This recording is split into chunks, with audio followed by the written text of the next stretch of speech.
Okay, so first of all, before we actually get into this part, I wanted to bring up Pesach is the holiday that's coming up. So Pesach, which is, just for argument's sake, spell it like that, you could split it up to Pe and Sach. Now in Hebrew, Pe, for example, each letter can mean also a word. It can mean something that it says.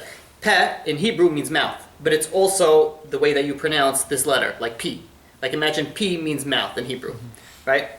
And then Sach, the end of Pesach, is to speak. So if you look at Pesach, literally it means Pe, a mouth, Sach, that speaks. And we know one of the main, there's two mitzvot from the Torah on Pesach. Number one is to eat matzah. Number two is to speak over the redemption. It's a mitzvah to go and speak about all what happened in Egypt and to elaborate it. Now there's another thing that if you go Pesach and you go to its full numerical value, right? If you spell everything out, it will be Pes, Pe, is that, and then it'll be like Samach, just for the, and then you have Chet would just be this. The numerical value of the full numerical is 613. Which is also the amount of how many mitzvot we have in the Torah. So there is a lot of. How come 613? Mitzvot 600? No, from Pesach. If you take the full numerical value of it, that's what it comes out to. If you add each letter, the full, it comes out to 613. On Pesach night, we have so many mitzvot. If you do it properly, you have so many mitzvot that you can do. There's, I think one rabbi made a calculation. There is like the basic ones, which is like 12 or 13 mitzvot in one night, which is like the most. Then there's another rabbi who added on like all the extra subcategories. It came out to like 64 mitzvot that you could do in one night. If you do it correctly, not even like you're going Kabbalistic. If you're just doing it right, you could do like 64 mitzvot, which is crazy. It's a crazy number compared to how many mitzvot we already have in our day and age without all the korbanot, without all the Bet HaMikdash, without Yerushalayim, without everything that we have now. We're all also out of exile and we're not in Israel. So there's so many mitzvot that are just cut. We don't have the ability to do that. So if you think about it, 64 mitzvot, how many you could do in one night? That's a crazy number. Okay, so the Haggadah is I don't know if you're familiar with it. It's when you read, let's say, a Passover, the book that you read at night. It's called the Haggadah. Right, so you have all these Haggadot is what you read on the night, and it has sometimes stories on the bottom and little explanations. Those are called Haggadah. So I'll tell you something really interesting on the word Haggadah. So first of all, we have the Hey and the Hey. These are both the same. Now I don't know if I said this before, but Hey is like it represents. It's one of God's letters and God's names. And it's a very spiritual a letter. It's like He comes from Hashem, right? Right, for Hashem. Right. Hashem is a name, or Hashem is... Hashem literally means the name. Oh, name. It means, Hashem in Hebrew means the name, because we're not allowed to say God's name. So we call him the name. Lahavdil, which means you can't even compare it to like not even a close, but I remember when I was younger I read Harry Potter. So they wouldn't say Voldemort, they say he who shall not be named or something like that. Right. So, God forbid you can't compare the two, not even, but anything in the same room even. No. But just to understand that it's like we're not allowed to say God's name in vain. Right? So because we don't allow to say God's name, we call him, the name. In Hebrew it's Hashem. When you say Hashem, it means literally the name. Question? Okay. So Hey represents something, it represents spiritual. It says with which letter this is a very deep Kabbalistic concept, but which letter did God create the world with? This world he created with a Hey. Mm-hmm. And why is it with a Hey? Because if you could see, the Hey is open on the bottom, which means it's very easy for a person to fall into sin. And it's very easy for a person to get lost in this world and get confused and go, pursue after the wrong things. But God left a little space for him to climb right back through. And this is the space that he could climb out through. Hey is the letter for tshuva. And if you look at it, Hey numerically is number 5. In Shmona Esrei, in Amidah, when we pray, you have the 5th bracha is for tshuva. And what does the 5th bracha start with? A Hey. And what does it end with? Also a Hey. So look at it, it's all connected. The 5th bracha starts with a Hey because it represents tshuva. The whole world was created in the merit of the letter Hey. And you have, and additionally, so crazy also, you have the Hey in the beginning and you have a Hey at the end. So you have 5 plus 5 equals 10. Right? This represents the highest days of the year that you could do tshuva is between Rosh Hashanah and Yom Kippur, which is 10 days. It's called 10 days of repentance. Mm-hmm. Literally 10 days of repentance. You have over here the 10 day of repentance. The second 5 got from the bracha that begins and ends with the Hey. It starts with a Hey, which is 1 5, and it ends with a Hey. It's another 5. Right, but it's a whole bracha. It's a whole bracha, yeah. It's actually Avenu Hashem, return us to God. And Hey means life, right?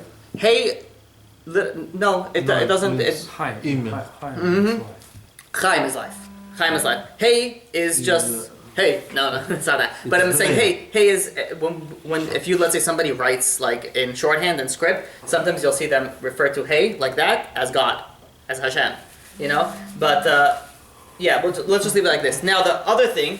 So this is hey. Then this is a very important introduction for the thing. Then you have another letter which is chet. If you notice, chet is closed off.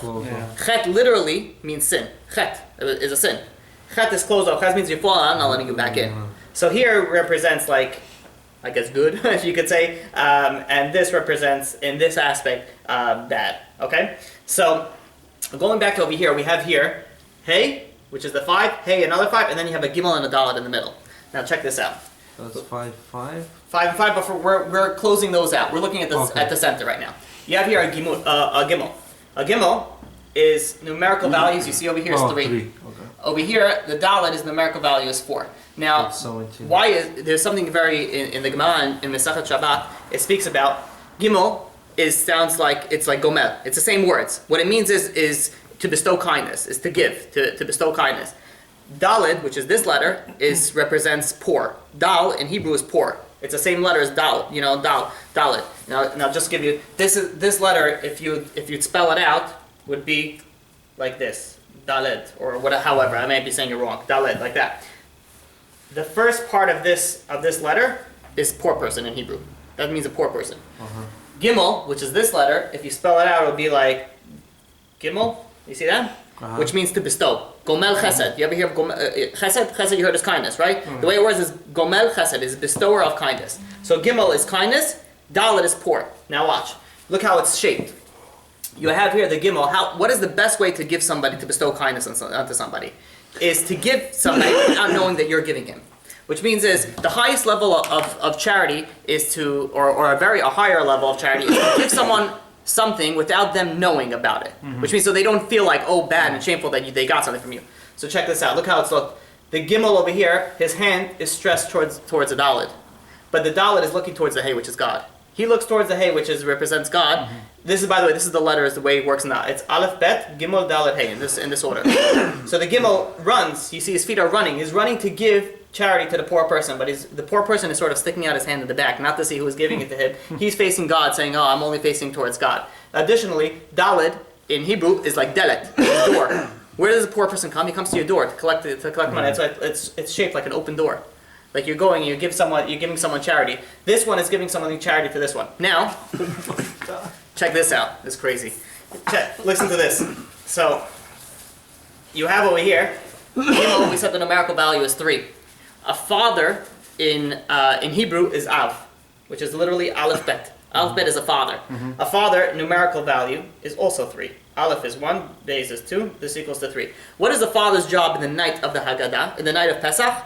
He has to go and teach his children, right? There's the children play a very, very strong role in the Seder night. That's why they ask questions and they go and they hide the stuff, and they're very active in the night of Seder, because a very strong underlining theme of the Seder is V'higadata, which means you're going to teach your children. You're going to teach your children what happened, what did God did to you in Egypt. So over here, you have the father, which is the Gimel, represents Av, which is the 3, represents the father. How many children do you have in the Haggadah?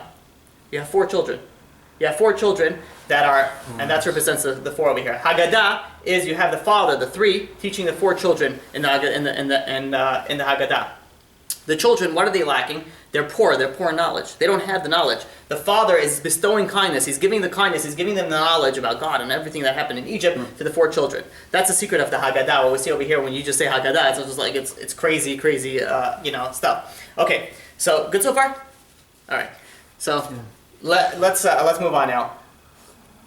The matzah represents the poor, right? It represents one of the reasons that we eat it is because this is what we used to eat in Egypt. And in Egypt, it's like a poor man's bread because it's very flat, very low, very humble. It's not like dough that it rises up. It's like very quick also. You eat it, then, and not only that, it also lasts a long time in your system. So it's good for the poor people, so they don't have to spend money to eat again. It takes a long time to digest.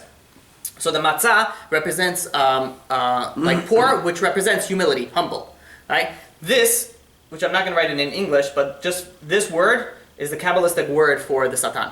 It's like if let's say you want to send the email to Mr. Satan, this is his name. Okay? But you cannot say? You're not supposed to say it. You're not supposed to say angels' names and demons' names and all those types of things. So this is, you shouldn't say this name. And this is Satan's name. The numerical value of this is 131. Anava, which I wrote over here, means humility. How do you want to beat the Satan? A very strong character trait to beat the Satan is getting the humility. They're both numerically the same thing. Humility and the Satan's name are the same thing. You want to beat him, lower your ego, throw it out the window, work on humility. Humility, you're going to take him out of the, you're going to take him out of the game. Now, how does that represent in matzah? Here is matzah and here's chametz. Now, if you see, remember what we did over here with the hey and the chet? Matzah and chametz both have the same letters except for two things. Matzah has a hey, chametz has a chet, right?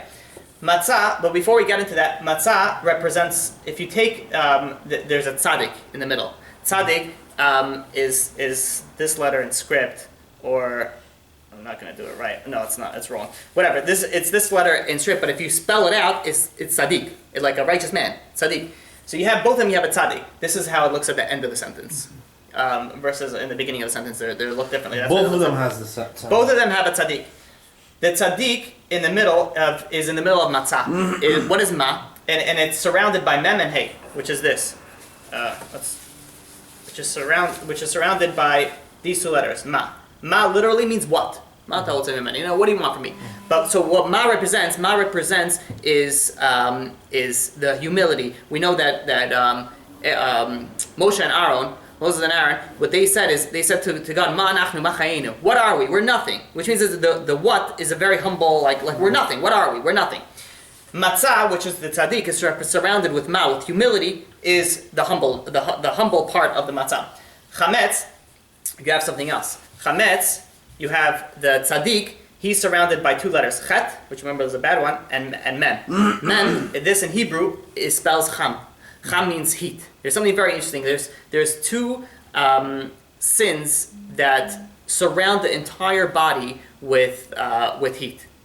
Right? One of them is anger. If somebody gets angry, right? When he gets angry, he feels it. His entire body is like fused. And there's another one which is sexual immorality.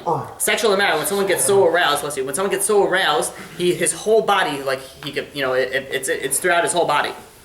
So heat over here, which I don't know why I erased it, but heat, which is what we said right now before, which is the part of the chametz, represents the arrogance. Why does a person get angry? A person gets angry because how could somebody else do that to me? Does he know who I am? The only way that someone gets angry is if he holds himself higher than the other person who hurt him. Right? It could be a wife, a spouse, a kid, a coworker. But you feel yourself at a higher level, and hence you're at a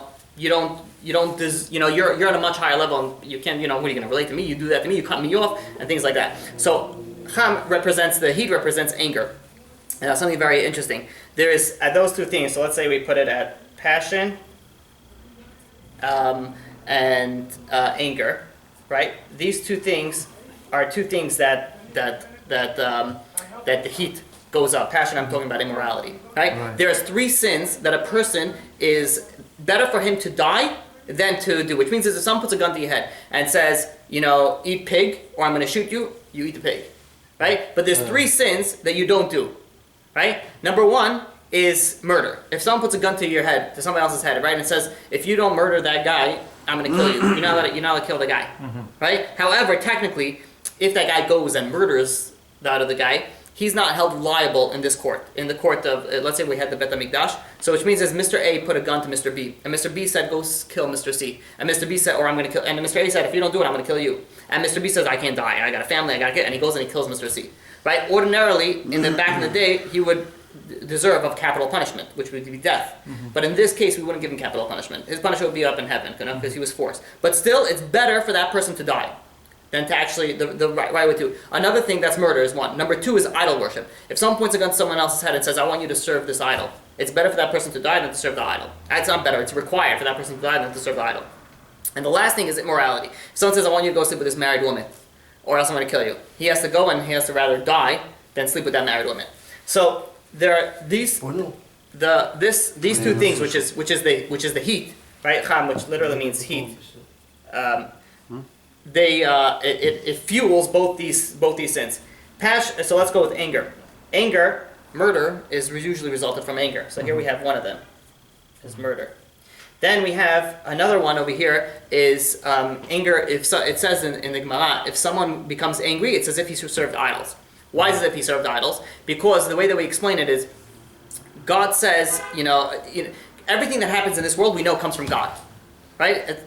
So which means is that if someone goes and cuts you off, that came from God. It had nothing to do with that guy going to cut you off. By you getting angry at that guy, you're basically saying God doesn't run the world. Right. God doesn't do anything. And I'm going to, whatever. So you're getting angry at that person is really negating the fact that you believe in a God. I mean, it's easier said than done because your emotions run wild. But the idea behind it is that if he cut me off, that must be God. If this guy stole money from me, it must come from God. Right? So over here we see that anger, if someone leads to anger, it's a form of idol worship. Right? So we have here idol worship. And this is very simple. Passion is immorality, sexual immorality, right? So you have here sexual immorality. Okay? There are three things that a person's not allowed to do. You have a question? No. There are three things that a person is not allowed to do, and he has to better die. All those things are connected to heat, to the which is what? Which is chametz, which is what we have in on the chametz. Okay, so far so good? Yes. Okay. Now, you have over here. Okay.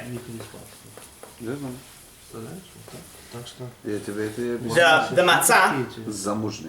You have. You want me to? Some part it's not clear. You want me to? No. That's good. Yeah. Okay. So matzah. I'm trying to make it simple. I'm trying to make it like clear because I know if you don't understand Hebrew, it's a very big. But I'm trying to make it slow and clear. So if you don't understand something, stop me and I'll try to explain it better. Because if you understand this, I'm telling you, you're gonna walk out of here on a high. It's crazy. Right? I'm already going a little crazy with this. So you have over here matzah. I hope a good crazy. Yeah. Oh, okay, good. You have over here matzah. This is matzah. Then we said a full numerical value. If you take the full numerical value of matzah, you get into 190. 190 is the same numerical value as ketz, which means the end.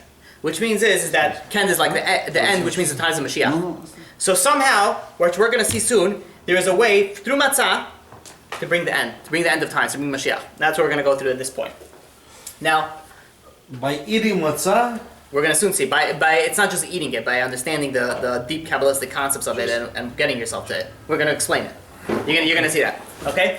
So, all right. So you have over here, what I wrote out over here is God's name, right? God's name spelled in full.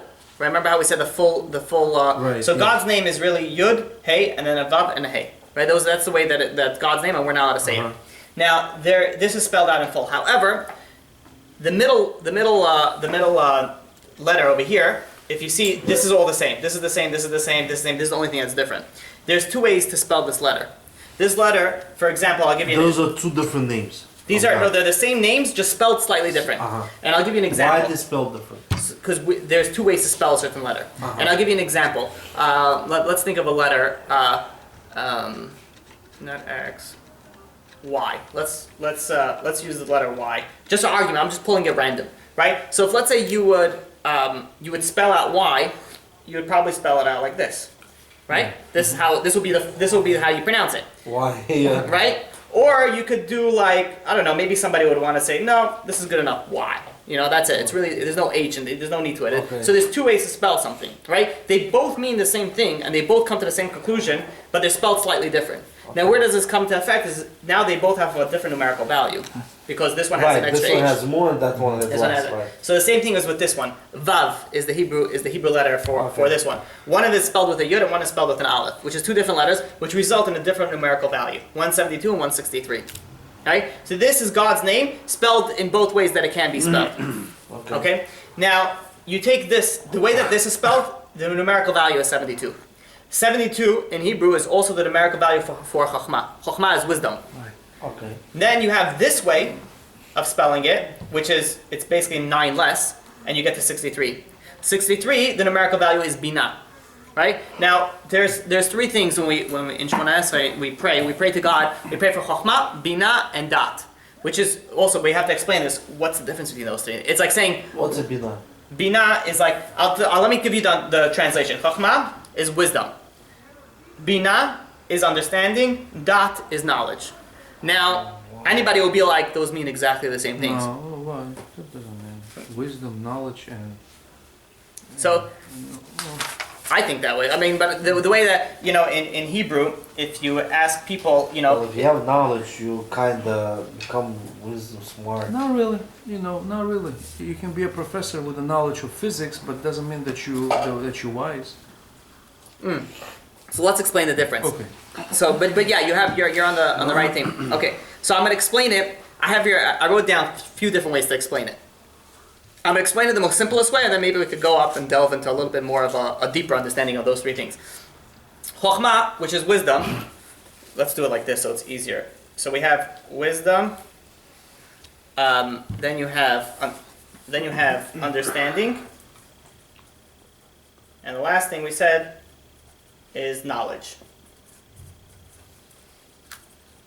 I'm writing fast, so sorry if it's It's okay. okay. So now, what's the difference there? Wisdom would be like how to do things. For example, drive. You know how to drive a car. You have the wisdom to drive a car. You know how to you know how to start a computer. You have the wisdom to start a computer.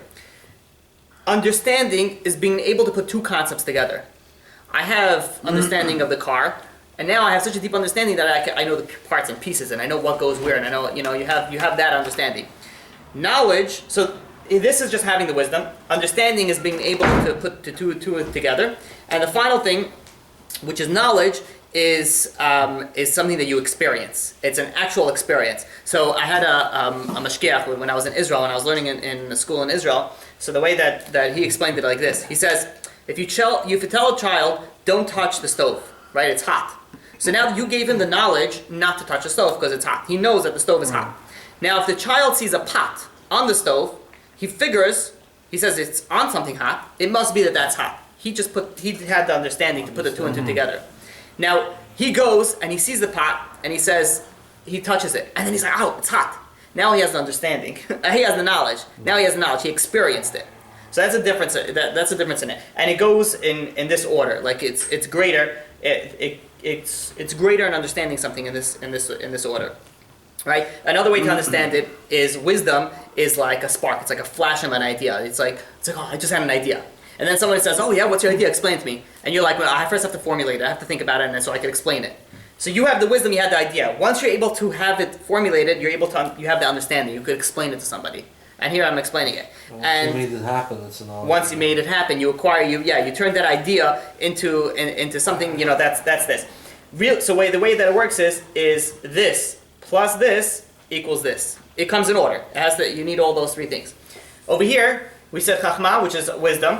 It's in this order. Chachma is wisdom, bina is understanding. According to Kabbalah, if you add these two together, you get this. You get knowledge, right? So we have these two numbers, which represents wisdom and of the name of God. You put both of them together, you get dot. So really, you have all of them.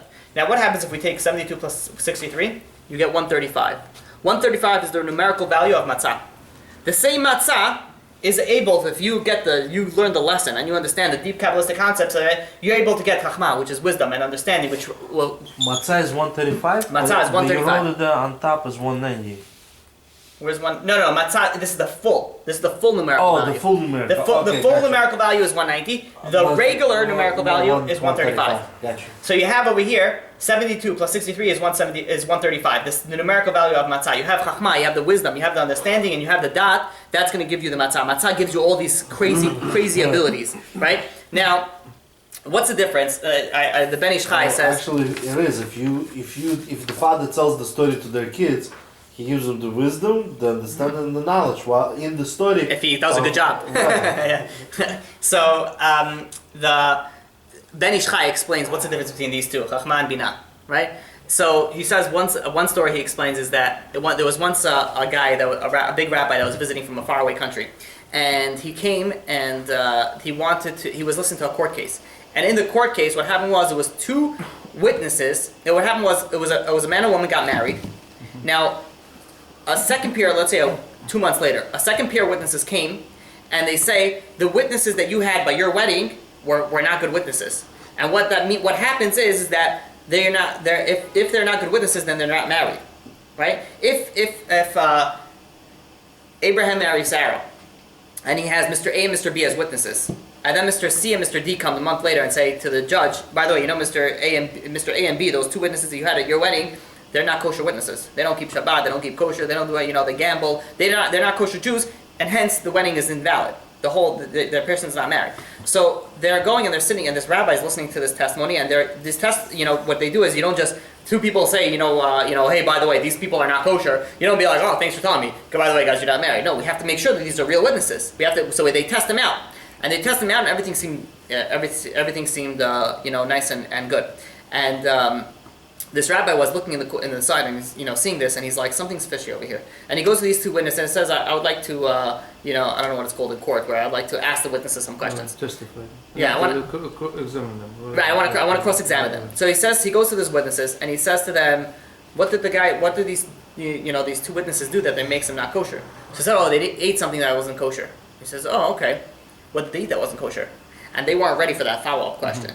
And he even he says, oh, did they eat ox or sheep? Or he says he gave them two examples that were two kosher stuff. And they were like, he ate ox and he ate a sheep. And they were all fumbling over the words. At the end, he pressured them into convincing into basically spilling the beans and saying, really, we don't know anything about these witnesses. Somebody paid us to come, and somebody wanted to marry this woman.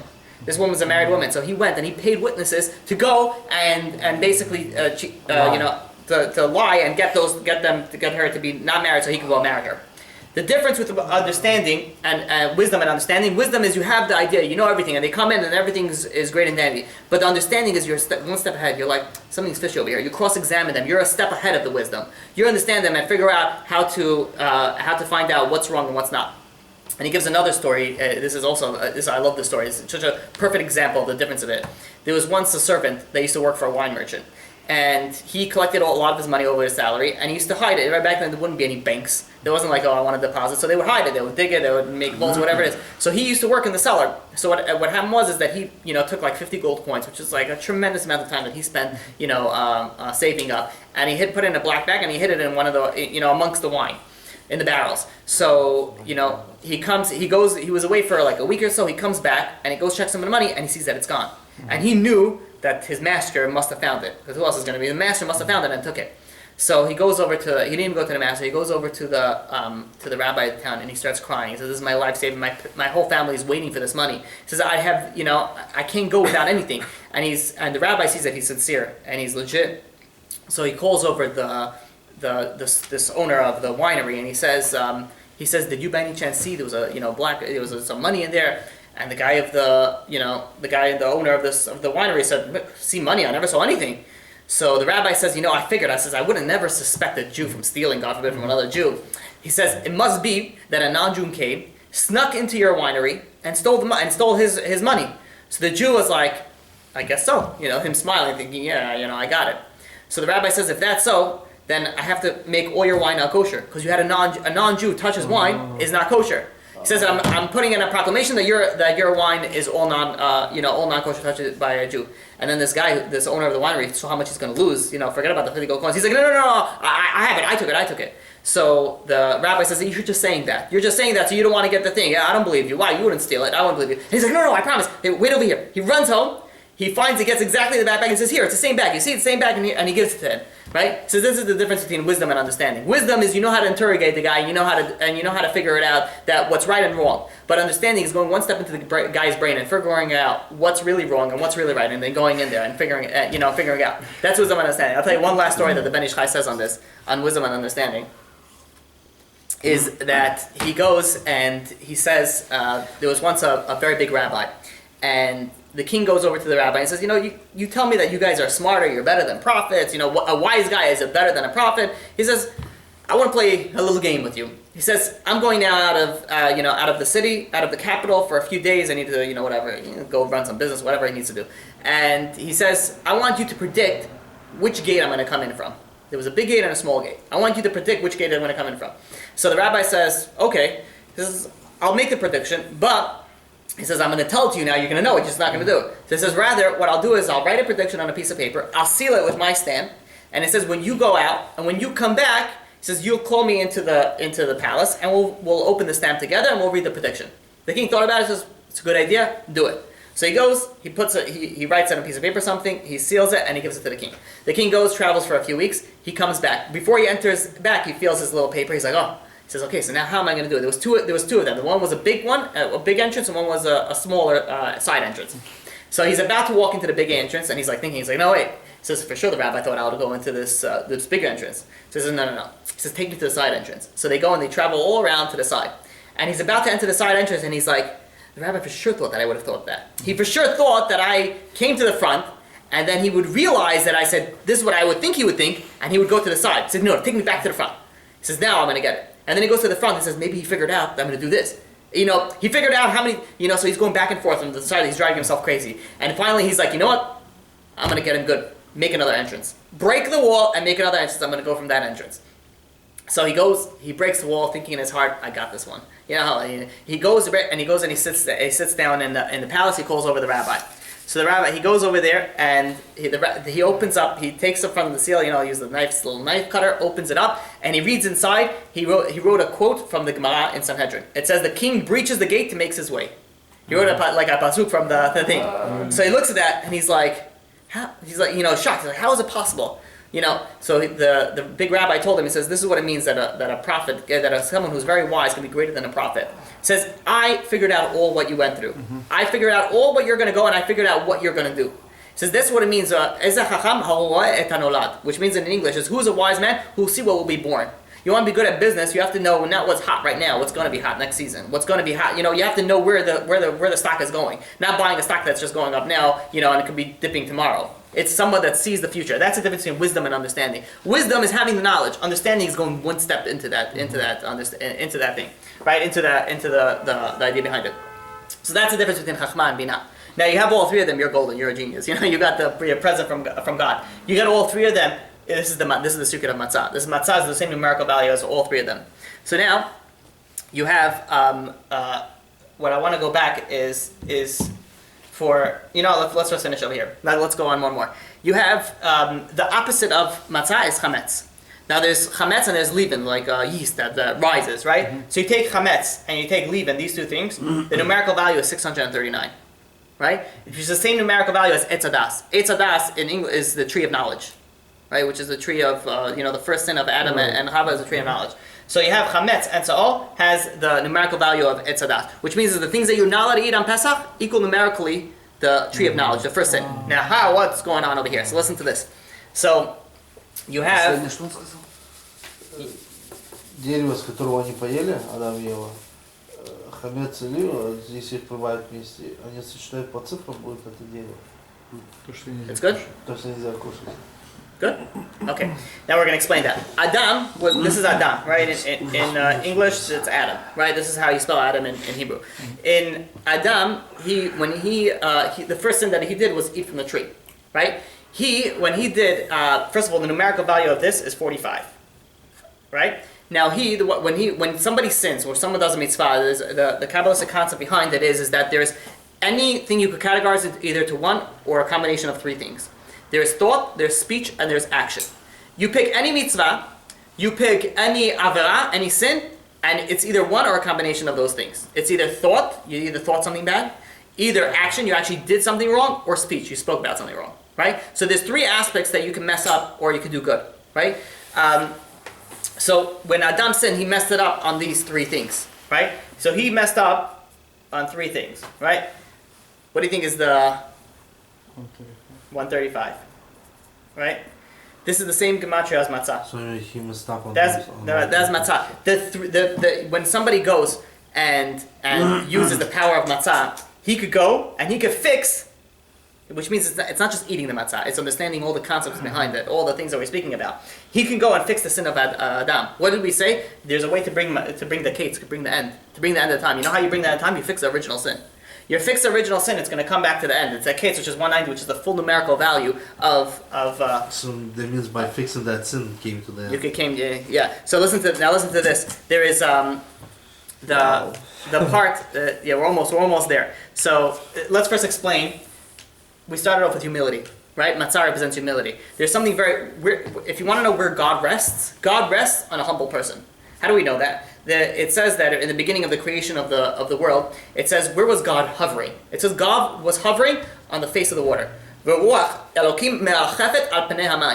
Which means God was hovering over the face of over the top of the water. Now the question is, why water over anything else? I'm not sure if I said it over here before, but there's something special about water. There's 4 elements, right? There's earth, fire, wind, and what am I missing?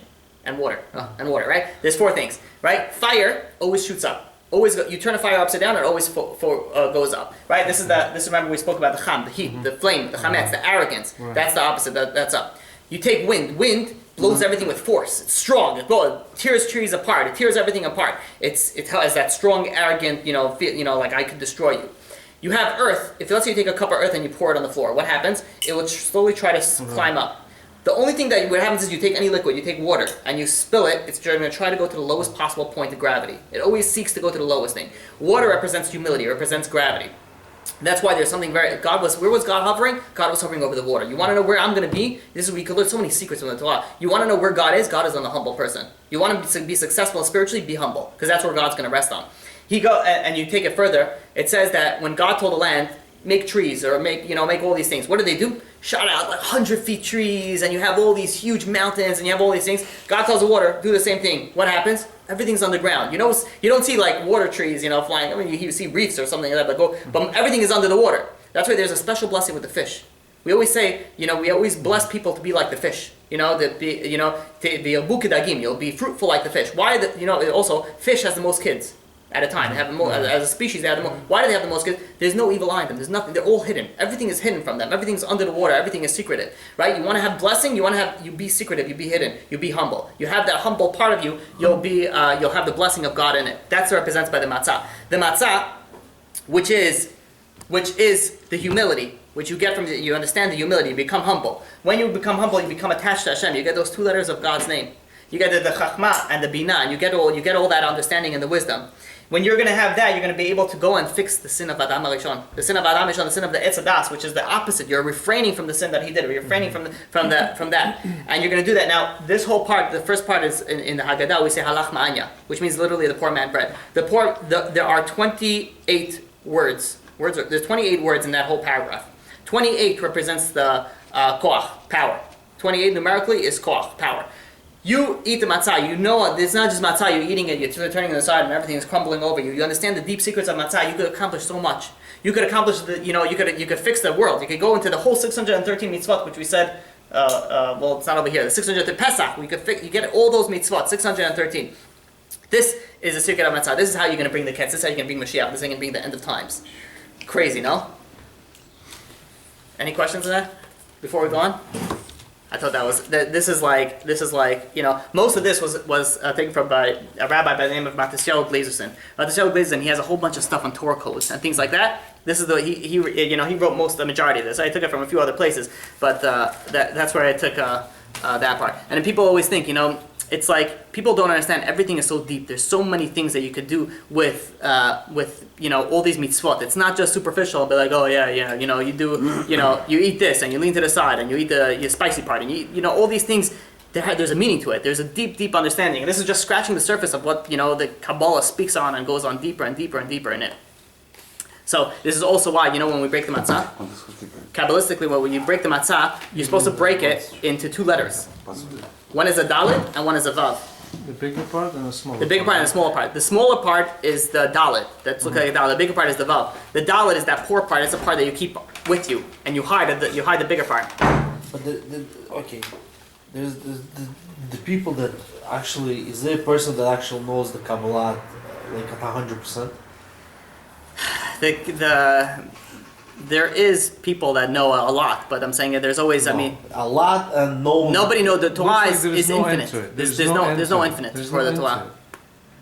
There's no infinite Torah. But there are big Kabbalists. When you see, there's a Siddur called Siddur Hashash, which is, look at it, you see one word and there's explanation of 4 pages. Which means is that there are certain Kabbalists, when they pray, it takes them a really long time to pray. Why does it take them so long? Every word, they have so many different, God's names combinations that they're putting, so many different kavanot, which is concentrations that they have in that word. Yeah, but it's unbelievable that one word has so many different meanings. Exactly. This is a big proof, by the way, that this Torah is real. You can't make this stuff up. And then I mean, there's no way to, you can't take English and try to figure all this stuff up. There's just no way. How knowing all of this, putting you, I just can't imagine how those people are still living. They're like, it's like, this is why you get so excited to serve God. Yeah, the secrets are very, sometimes it's more,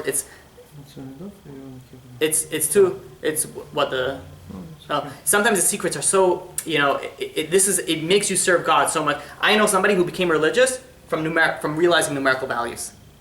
He realized the understanding of numerical values, and he's like, there's no way that if you're gonna start understanding numerical values, then your head is gonna spin around. Not I'm saying understand it. I'm not saying that you're gonna start reading it and you're gonna understand it, but just the fact that this exists in Judaism. There's so much. I personally love numerical value gematria. I usually don't speak about it a lot because it's very hard to grasp, and you need all this thing. And numerical value originally came from Hebrew.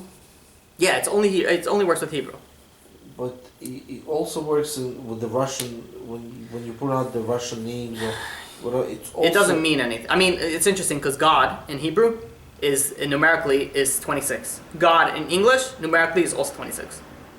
If you take A1, B2, C3, God, they're both 26. But the basics of the numerical value and what it means something is in the Hebrew language. And by the way, it's not.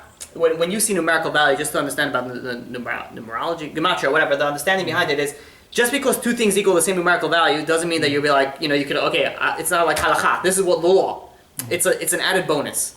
It's like, now you understand in a whole different, there are many geniuses in the Torah that they used to have like crazy, like a full sentence and be like, this equals 1,192, right. And this pasuk also equals 1,000. And these people were like geniuses because I think his Baal HaTurim was one of them.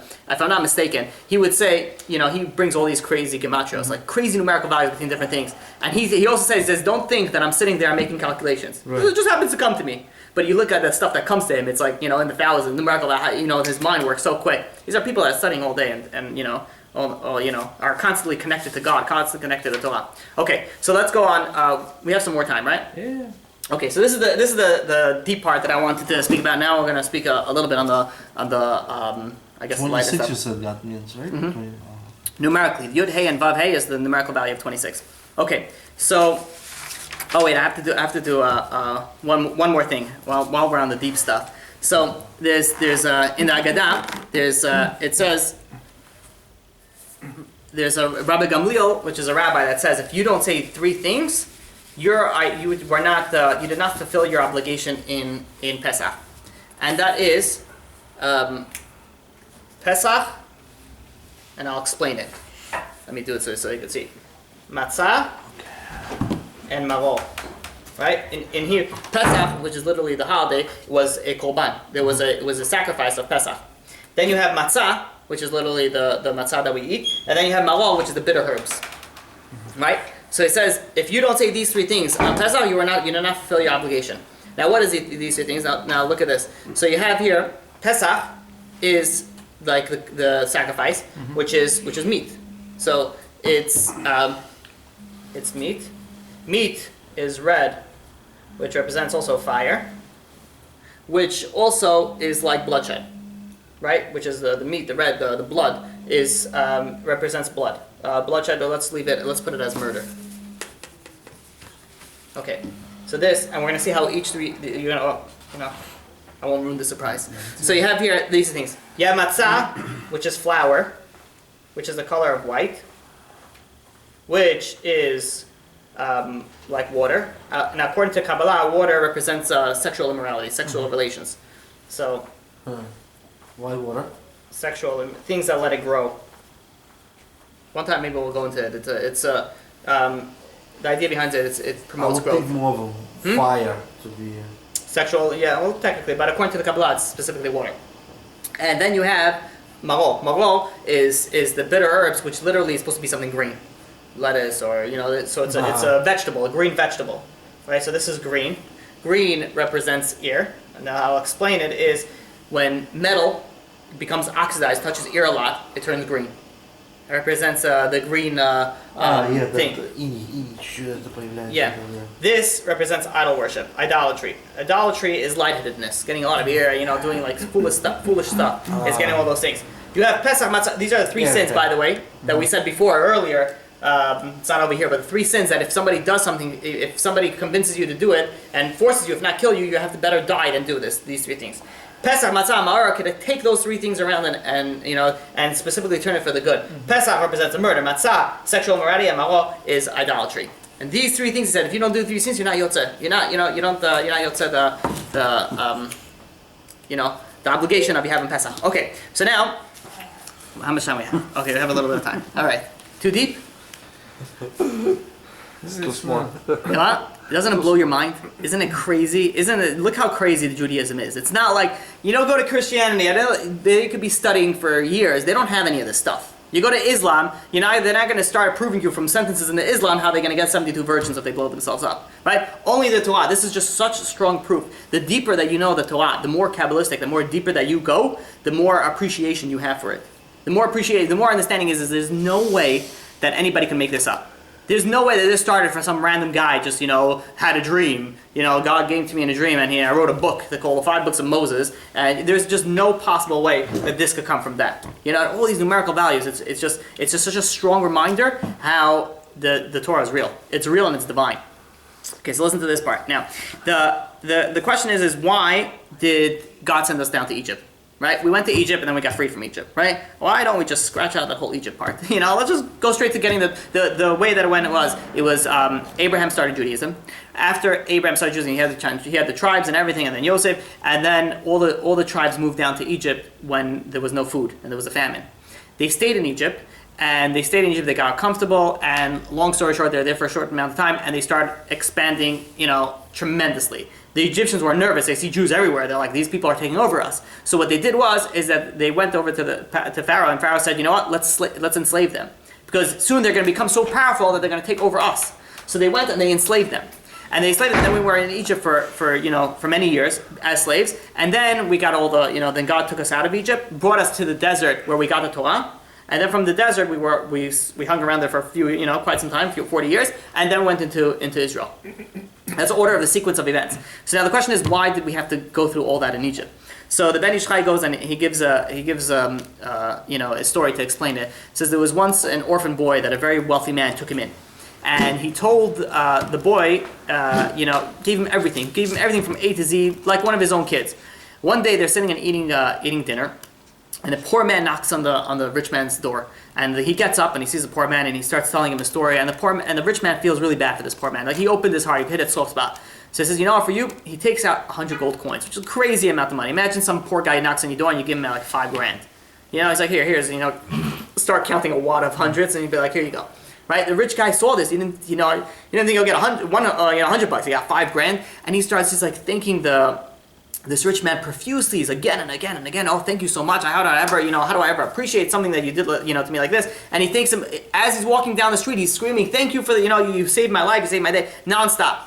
So the rich man comes back to the table, and the wife sees this whole thing, and she stops. After they had dinner, the wife goes over to her husband and says, you gave him 100 gold coins, $5,000, whatever it was. He says, and he thank you so much, but look at this orphan that's sitting in our house. We gave him hundreds of thousands of dollars we put into him. He doesn't even say a word of thank you. He doesn't do anything. He just, whatever, he was used to it already. So the rich man says, I'll show you the answer to your question. He goes the next morning, he goes over to this orphan boy, and he says, listen, I took care of you for quite some time now, but now you're older, you're able to fend for yourself. It's time for you to go on your way and fend for yourself. So the orphan boy goes to his benefactor. He says, I understand. He says, I want to thank you for everything that you did for me. Give a regular thank you, and I appreciate everything that you took me in from the street. And he, shook his hand, gave him a hug to the father, and he walked out. And he walks out, and this boy, grew up in a rich home. What does he know about living in the real world? And he goes around and he starts, after a few hours, he gets hungry. He didn't have anything. He just walked out. So he starts going. He's like, can I have some bread? And the guy says, you can't have some bread. You have to pay for it. He's like, I have no money. So he's like, you have no money, you have no bread. So he's going from place to place, and he's starving. He has nowhere. He's like, now where am I going to sleep? He has no money, no job, no nothing. And he goes from place to place. No one's offering him a place to sleep. He ends up sleeping in the street. And 3 days goes like this. And he finally manages to get a small loaf of bread, and he's able to eat it. And he's basically falling apart. He's not going to last out there. Then the rich guy goes over to his servant, and he says, go find the orphan and tell him I want him back here. So he finds the servant goes and finds this poor, orphan sitting on the street, starving himself to death. Right? Back then there was no Medicaid and food stamps or anything like that. If you didn't have any money, you didn't have anything. So he goes and he says, the servant, your master wants you back home. So he goes back to the master, to his his foster family, and the father says, you know what, I changed my mind. Why don't you stay with us for a little bit longer? So this orphan boy goes and says, oh my God, he eats his first meal after 3 days. He says, I want to thank you so much. How hard it is. I wouldn't have survived. I would have died. And he thanks him nonstop again and again and again and again. So the guy goes over to the husband, the rich guy goes over to his wife, and he says, now you see the difference? He says he got used to it. If he got used to it, he never knew anything else. Why would he say thank you? There's something very big that the Satan holds over the Jewish people, over anybody. It says gratitude. If you're not grateful for somebody that gave you something, why should that person give you more? Right? If somebody goes and you give charity to somebody, right, and he says, and you give him, let's say, $5, and he says, maybe you have a 20, right away, what you want to do is take that $5 back and says, hasta la vista, right? But what the same thing we do to God. God gives us and be like, I see you have everything. Why don't you cough up some more money? Cough up some more. Give us some more children. Give us some more. Give him a wife. Give all these things. We're constantly. What would happen if we would be ungrateful? The Satan goes up to God and he says, "Look at this Jewish nation. You give them, and they're prosecuted, and you save them, and then what? And they give you nothing in return. They don't even say thank you." God says, "I'm going to put them first. Where? I'm going to put them in Egypt. They're going to know the worst of the worst. So when they know the worst of the worst and they get to the best, they're going to be grateful. If they're going to be grateful, the Satan will never ever able to be, to speak up. Says God put us in a very bad position in the beginning, so that we would never have to be in a bad position, like that again. But they weren't grateful when they left the Egypt.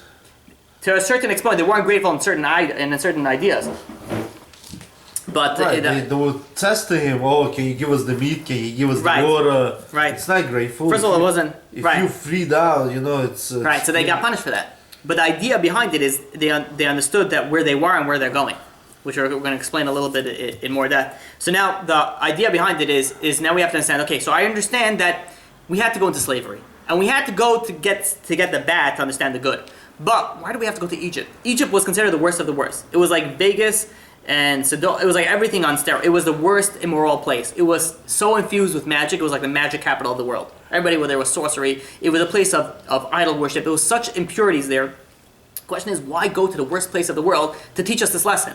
Send us, to America for a few years, have a hard time running a business, or whatever it is, and then we'll go to Egypt and everything will be flowing, then we'll go to Israel and everything will be flowing. Why do we have to go to the lowest place? Says the Ben Ish Chai, he says, he explains with a story. He says that there was once a kid who was misbehaving to the father. The father was very wealthy, and he kept on trying to discipline the kid, and the kid wouldn't hear from it. So finally, he tells the kid, "That's it. I had enough. I'm selling you as a slave." He says, "You'll learn your lesson once and for all." So he goes into the market, brings this kid, and everyone's looking pass by, and they're checking out the kid to see if they want to buy him as a slave. Eventually, he has two potential buyers. One's a very, very rich guy, and one's a very, very poor guy. And they both bid the same amount. They both offer the same amount of money. So the father goes to the poor guy. The poor guy, he had a callus in his hands. You can see he's going to get, it wasn't going to be an easy life for this kid if he goes to that. And the rich guy, okay, he'll be sold as a slave, but at least he'll have an easier life. The poor guy, he was ready just, he was just like angry and fused, it was like upset. There are certain people that, they have unfortunately have bad luck in life. They let it out on everybody else. Right? They just let it out on everybody else, right? This poor guy was something like that. He would just let it out on everybody else. So the father goes and he says, I'll sell to you, the poor guy. So the guy, his servant, which was with him, as they complete the transaction, he tells him, "I don't understand, it's your son. Why you sell him already sell him to the good guy. Why gotta sell him to the worst? He's gonna have such a miserable life there." So the father answered back, he says, "What do you think? I'm gonna sell him there forever?" He says, "I want to teach him a lesson." So if I'm gonna sell him to the rich guy and he's gonna pamper him, he's gonna give him whatever, he's gonna have a little work to do, what lesson am I teaching to him? If I want to teach him a lesson, I'm going to put him here for a short period of time. I'm not selling him forever. A short period of time, he's going to go to the poor guy. He's going to go to the poor guy. He's going to learn a lesson, and then I'm going to take. Once he learns his lesson, I'm going to take him out. If I have to send him to the rich guy, you know how long I have to keep him in there to keep a lesson. God put us in the worst place in the world. He put us in the worst place in the world to teach us, the lesson. And this way, we get the lesson much quicker, even though it took still some time. But says the Ben Ish Chai, that's why we had to specifically go down to Egypt. Specifically, we had to go down to Egypt. It's not just taking out of just a hat in the box. So now the other idea is, which Okay, I can't find it in here. It was in my other notes, which I left it. No. But the question is God took us and He brought us into Egypt, right? Now, why? Another way of understanding it, and the Ben Ish Chai somewhere around over here explains it. Why did we have to go? We explained it one reason, but just in a different understanding why we had to go down to Egypt. Why do we have to go through so much suffering? So there was, I don't think I said the story over here, is there was once a king who had a very, he had a prince, and the way they used to work is that it kept in the bloodline. Your father was a king, you're going to be the king. So the father, the king, it wouldn't be just like some, they have to prepare it. Running a kingdom doesn't go just by blood. Like you have to know about you have to know about finance, you have to know about science, you have to know about the economy, you have to know about agriculture, you have to know about everything. So since a very young age, the prince would always be, studying and trying to figure out how to run the country. So the king would hire the best tutors, the best teachers that they have in the country to teach his kid so he'd be able to run the country. So you heard of one guy who's a genius and the best teacher on all the sciences. So and finance, like everything, he knew everything. So the king goes, he tests him out. He sees this guy's really smart. He says, "I want you to teach my kid." So the guy says, "Not a problem." And for years and years, this tutor is teaching this kid. And he's teaching him everything that he knows. After many, many years, he finally tells the kid, he's like, "Okay, go get you tested by your father, see how you think you're doing. You're graduated." So he goes to his father and he says, "My teacher told me that I'm good to go." So he says, all right. So the father tests him and says, what happens if a war is going to come out of here? How are you going to handle that? What happens if there's a famine and there's no water? How are we going to get agriculture? And he says, what happened? He tests him verbally all these different hypothetical situations of what he would do. And this kid with such wisdom, he was able to answer everything, even greater. The king was impressed. Like, wow, he says, that's a great, I didn't even think about that. That's a great idea. So he goes over, he calls over the teacher and he says, anything you want is yours. You go to my treasury. You basically gave me the next king. My son, you taught him everything that he needs to know. Take whatever you want. Riches, honor, everything is yours to the day that you die. So the teacher goes and says, listen, I taught him everything, but there's just one more lesson that I have to teach him before I graduate. So the king says, B'chavod, go. Take my son and teach him the final lesson. So the teacher goes over, goes with the prince, brings him over to his house of study, and he walks in the door. Suddenly the prince hears the door close and lock. He turns around, there's two big guys standing over there. The tutor is like, round them up, and they go, I said the story here? No, but I heard No. He says, he rounds up he gets all the, these two big guys, they bound up the prince up in this, whatever it's called, those, like something like that, but standing up, and the prince is like, what are you doing? What are you crazy? I'm the prince. And, he goes and he takes a whip and he starts whipping it on the floor. And the prince is like, what are you, crazy? He's like, you know who I am? You know what, you're going to get killed for this. Release me at once. And the guy's not listening to anything. This prince is screaming how I'm going to sue you, the rich kid, I'll sue you, I'll buy you, I'll own you, all those things, right? He's saying everything like that. The tutor, nothing's budging. Finally, the tutor goes closer to him, one whip across his shoulder. The prince starts screaming. A big gash of blood is coming out. And the kid keeps on screaming. The prince is like, you're crazy, I'm going to have your head, you're going to be you're dead. And the tutor says nothing, whips on the other side. And he gives him lashes. He gives lashes until the kid's bleeding everywhere. And he's panting and he's, half, not there anymore. And finally, the tutor sees that it's enough. He gave him 50 or whatever, 60 lashes. And he goes to his two big bodyguards and says, release him and send him back home. He released him and this kid just ran, whatever his feet was allowed to do, with all the bruises, ran right to the he fell on the throne, before the throne of the king. The king says, who did this to you? And he couldn't even say it. He says, the tutor, the teacher. And before the king said anything, he says, off with his head. He says, I don't even want to hear an explanation. He goes he says, go gather the tutor and bring him to the gallows. And the soldiers came, grabbed the teacher and brought him to the gallows. The king sat from his porch and he's watching the gallows. And he does you're dead.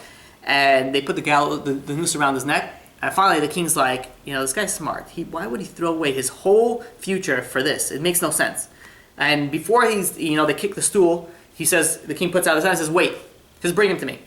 He goes and they bring him to the king. King goes to the tutor and says, what are you, an idiot? You're a fool? He says, you had everything. Why did you throw everything away just to get killed? Just to do, the idiotic thing that you did?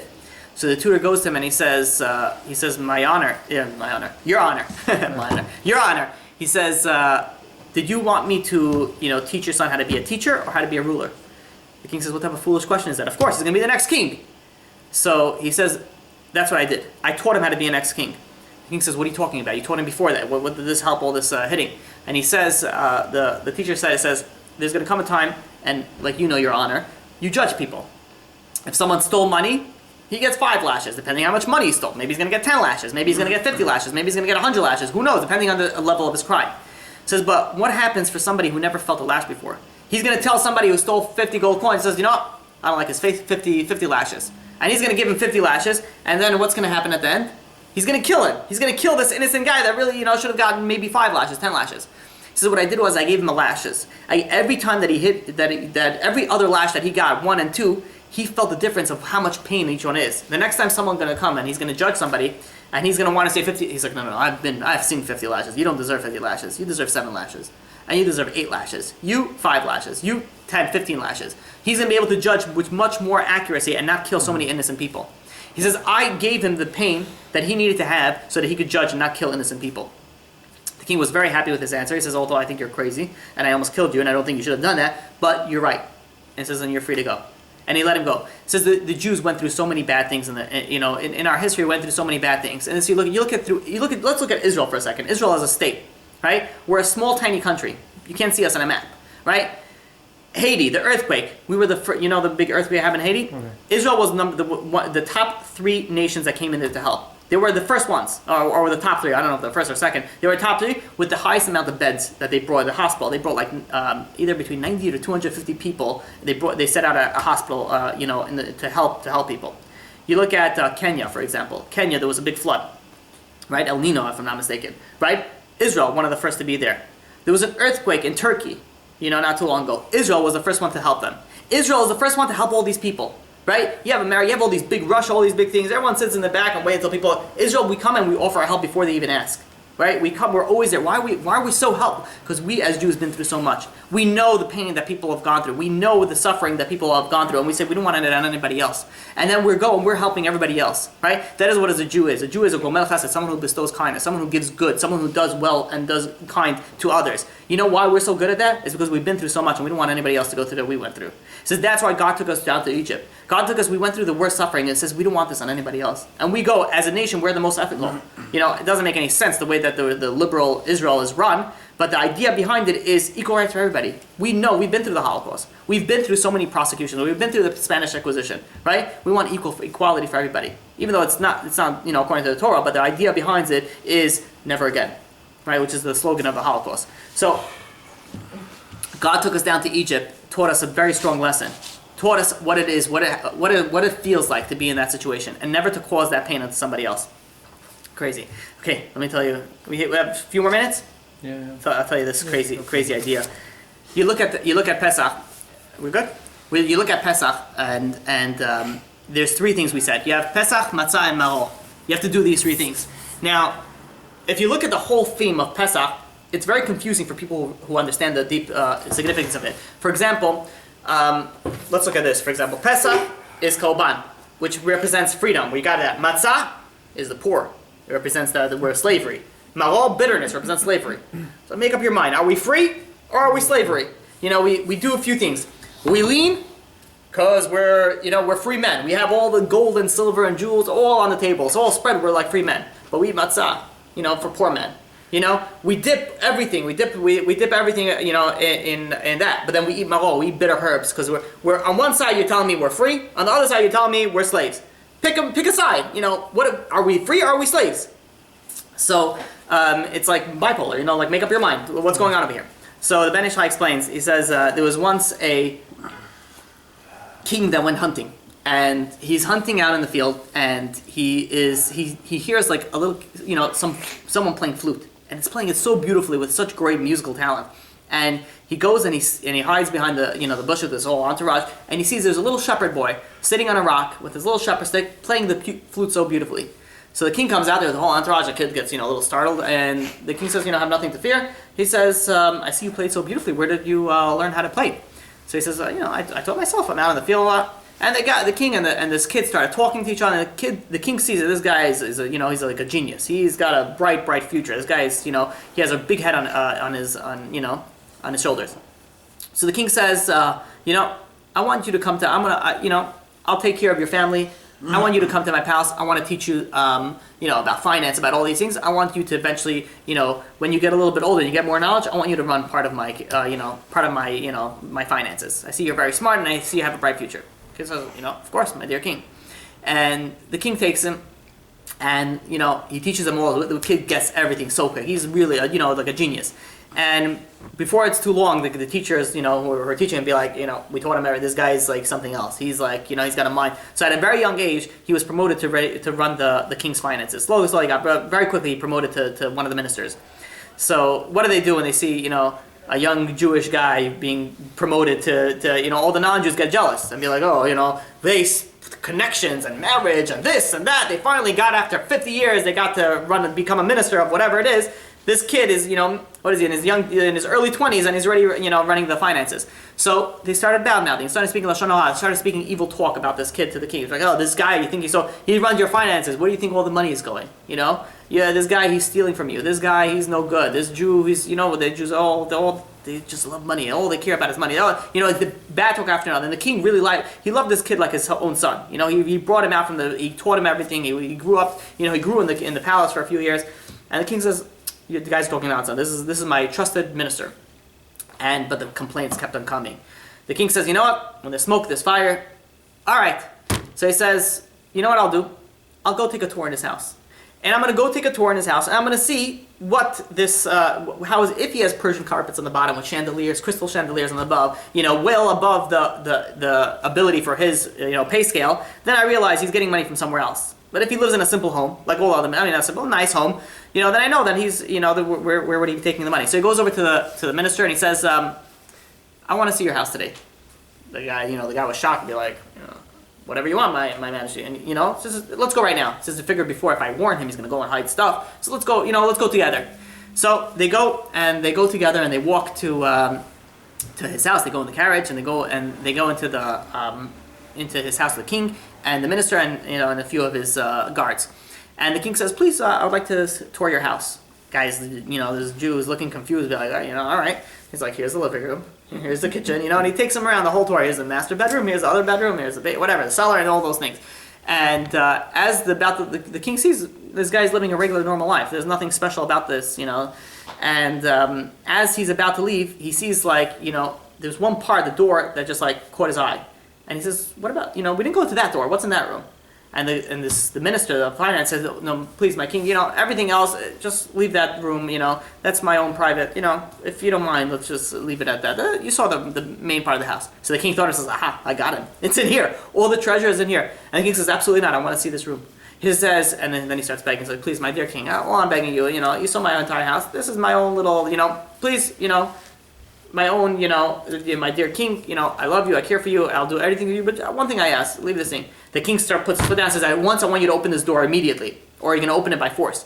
This guy's like, well, what's up with this king? He doesn't know where it's coming from. So he says, all right. He goes, he takes out the king, he starts shaking, he puts it in the hole. The king says, I got him. He tells his guards, come close. He says, he figures the second he sees the jewel, he says, oh, this guy's getting, brought in, handcuffed. So he opens the door, the king steps one step into the threshold, and he just looks around. The entire room is empty. Entire room is empty, and then there's one little box in the middle of the room.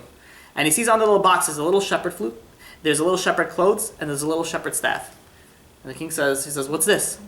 He says, my dear king, he says, every day, he says, when I come back from working in the palace, he says, I go into this room, and I stay a few minutes in this room, I put on my clothes, and I play the flute, and he says, this brings me to be grateful to what the king, his majesty, did for me. He says, I came from nothing, and this is what I do. Every day I go and I remember where I came from, and I look where I am right now. And this is how I'm so grateful to the king, and this is how every day, this is what I do to bring myself to the gratitude, to be appreciative of what the king did for me and my entire family. The king says, I knew it. I knew you're a good one. Right? And he goes and he leaves him and he promotes him even higher. And from then on, he didn't, anybody who bad talked to this is his favorite end now. Yeah, he's like, no one's talking about this guy anymore. God tells us, he says, you're free. Go, eat your korban pesach, lean to the side, drink your wine. He says, but remember where you came from.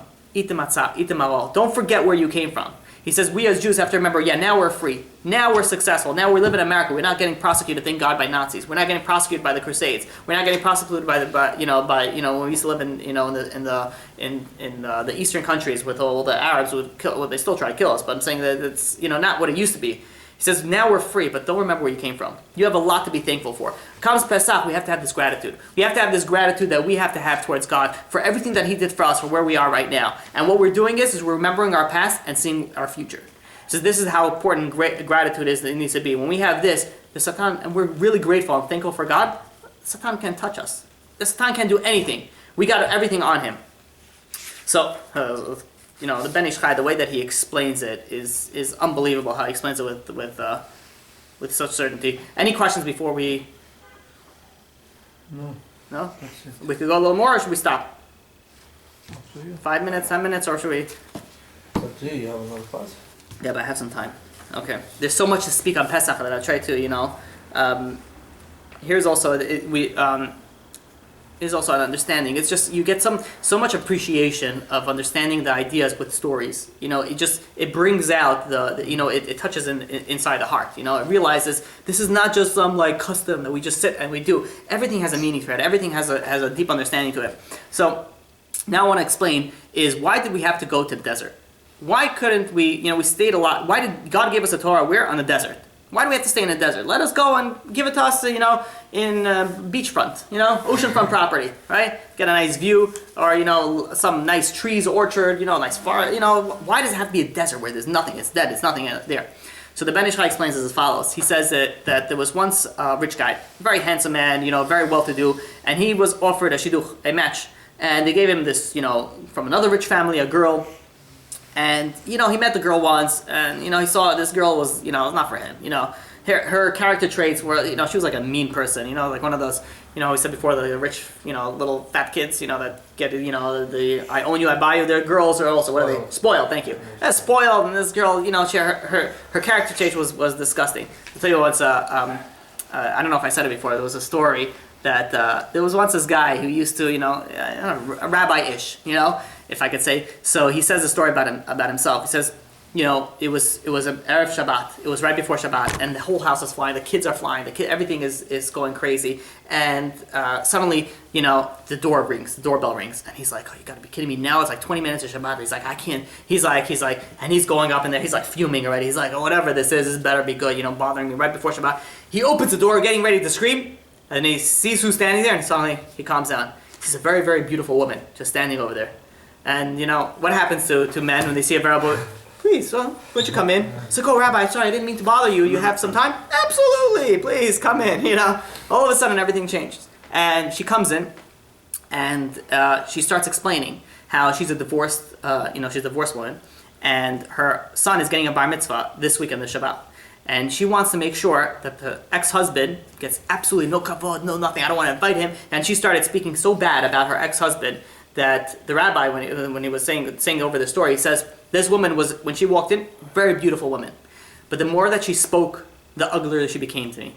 The more that I saw inside that, her soul, the more that hate, that anger, that bad character trait, the more I realized, this is, there's sometimes you see a, pretty woman, a very beautiful woman, you get to know them, and they're just, the inside is just like spoiled. It's just like, outside is very nice, but inside, under the hood, there's nothing going on over there, right? It's a Ferrari from the outside, inside it's 1945, jalopy. So, he says that, it says there's certain people, he says this rich guy, going back to our story, he met this girl, looks pretty, looks like, but inside she was like, I can see this is not going to, going to last. By the way, for everybody who's, needs to get married, but you want to go, the main thing that's going to last is the character trait. You want a good wife, someone who's good inside. Not, looks is great and very important, but the main thing is you want that good, because that's what's going to last. That's what's going to make the marriage last, is someone with a good character trait, a good woman. So, he goes and he says, I can't do this shidduch. He says, not for me. And the families are all pressuring, what are you doing? You set the life over here. You'll be good. Do it. And they're pressuring, and finally he runs out. He says, no, I'm not interested. And he goes out and he goes from town to town, he's taking a sabbatical, right, from dating. And suddenly he comes across this girl and finds very attractive. And you see, he spoke to her a few times and she's very, great character traits. And he was very, very impressed with her. And he says, this is the girl I want to marry. He came from a very poor family. So he goes over to the father and he says, you know, I want to ask you for your daughter's hand in marriage. So the father says, you know, he says, looks at how this guy's dressed. He's like, you know, we're not of the same kind. You know, you're in a different status than us. He's like, you know, so he's like, oh, don't worry about it. He says, I have enough money. She'll be good for the rest of her life. And says, and what happens, you know, if you tell your parents about this match and they're going to see that, you know, they don't want anything to do with you know, this type of poor family, and they're going to cut you out. He says, are you ready to live a poor life with my daughter? Or are you going to just dump her the second that your family dumps her? And he says, for your daughter, I'll do anything. He says, I'll live a poor life. So the father says, prove it. He says, take off all your fancy clothes, live with us for a few days. Live with us for a few weeks. Let's see how you last. So the guy, you know, I fell really in love with this girl. I saw this girl was a good catch. And he says, not a problem. He goes and he takes off, he puts on the regular clothes, and he sleeps in a straw bed. And the father saw that this guy was legit. You know, he was ready to live in a poor hut for the rest of his life as long as he gets the girl that he wants. So the father says, you know, I see you mean business. He says, please, you have my blessing. You know, you could go do the chuppah, go get married. So this guy heard the great news. He says, okay, let me go tell my family they're going to make a wedding. As he's about to leave, the father says, this rich, you know, the poor father goes over to him and says, oh, come here for a second. He says, you see that big chest in the corner over there? So the guy says, yeah. He says, you know what's inside? Like, I don't know, if it's some wood or whatever it is. He takes out, you know, some keys. He says, here, I want you to go and open it. This rich guy goes over and walks over to this corner of this hut, and he opens this little thing. He opens up full of diamonds. So he's like shocked. He's like looking through the diamonds. He's like, are these real? What, are you stealing or something? You know, where'd you get all this from? So the father says, listen, I'm an elderly man. He says, we moved here recently. He says, I'm extremely wealthy. He says, but I have one daughter. And I didn't want to, you know, everybody who knew I had money, they wanted to take my daughter. They didn't want her, they wanted the money. He says, I wanted to find a guy that's going to want her for who she is. And he says, now I found you. And you should know that I'm extremely wealthy. I don't need your money. I don't need you. I don't need anything. He says, with this, you and my daughter are going to be good for life. So he says, go and take it. It's all for you. The moral of the story is, God goes and wanted to give us the Torah. Right? If we would have gotten Torah on a beachfront property with, nice green glass, it would be like, we see the blessings that come with the Torah. How much the Torah? If you do the Jews, there's a reason why we're so successful in the especially when we get close to God. There's the more that we do for God, the more that He does for us. We just keep on. That it's the relationship. It says the Torah. There's so much that it's worth so much. So God says, He says, well, I'm going to show you what it's worth in the beginning. I want to see if you really go to the desert. I want you to go to the desert. I want you to get the Torah in the desert. You look, everything is barren, everything is empty. You'll be like, oh, this is where God gave us the Torah. This is a big deal. And we says, no, we love the Torah. We don't care about the fact that it doesn't come with any blessings. We want to do it because we want to listen to God. We want to get close to you, God, and we don't care whatever. We love you, and we don't care how we're going to live. We come with that ideology, and after we come to the Torah, God says, I'll come to the land of flowing with milk and honey. Come into Israel. I'm going to give you everything. You're going to rule the world. You're going to have everything that you want. All the blessings that you want, you're going to have. But I wanted to see that you wanted it, not for its blessing, but for who it really is. And that's why God took us to the desert. Gave us the Torah in the desert. Gave us Torah and something that there's no blessing in it. And then after we got married, after the Shavuot, after we got it, we saw all the blessing that there is in it.